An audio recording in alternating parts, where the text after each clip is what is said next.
aktres na si Dimples Romana, namimili nga ba ng mga kaibigan?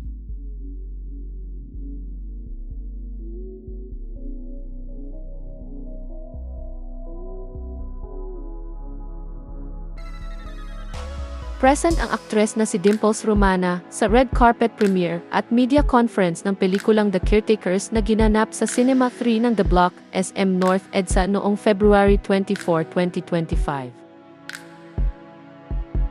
Sa press con proper ng naturang pelikula, nabanggit ng aktres na superstars ang mga malalapit niyang kaibigan na sina Angel Locsin at Bea Alonzo.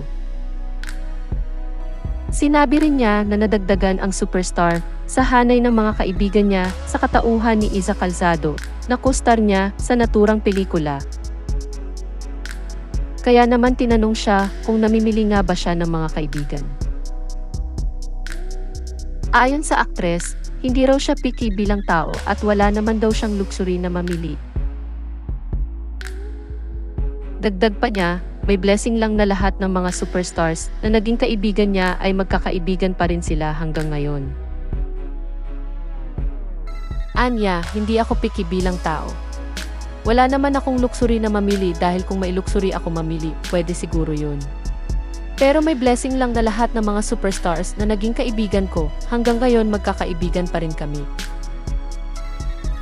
Dahil sikat at makukonsider na superstars ang mga kaibigan niya, tinanong si Dimples kung hindi ba siya naapektuhan kapag may mga intriga o isyong pinupukol sa mga kaibigan niya.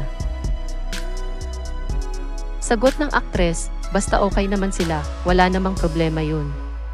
Ako naman, hanggang dasal ako palagi. Alam ko rin ang lakas ng mga puso nila.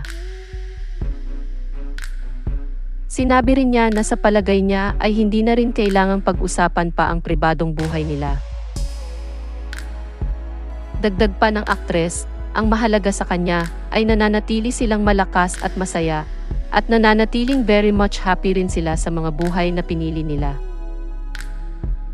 Anya, palagay ko, hindi na rin kailangang pag-usapan pa yung pribado nilang buhay, lalong-lalo na ako kaibigan kasi, so I get to see that. Ang mahalaga sa akin, they remain strong, they remain happy, and they remain very much happy with the lives that they have chosen. Samantala, tinanong ng pep.ph si Dimples Romana kung magbabalik showbiz na nga ba ang aktres na si Angel Locsin.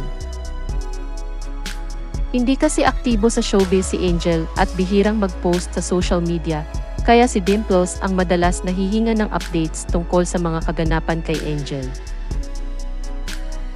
Sagot ni Dimples, gusto ko siyang masagot, kaya lang, I always tell Neil and Angel na, kayo talaga, para nyo na akong spokesperson nyo. Dahil hindi sila gaanong lumalabas, ako ang natatanong.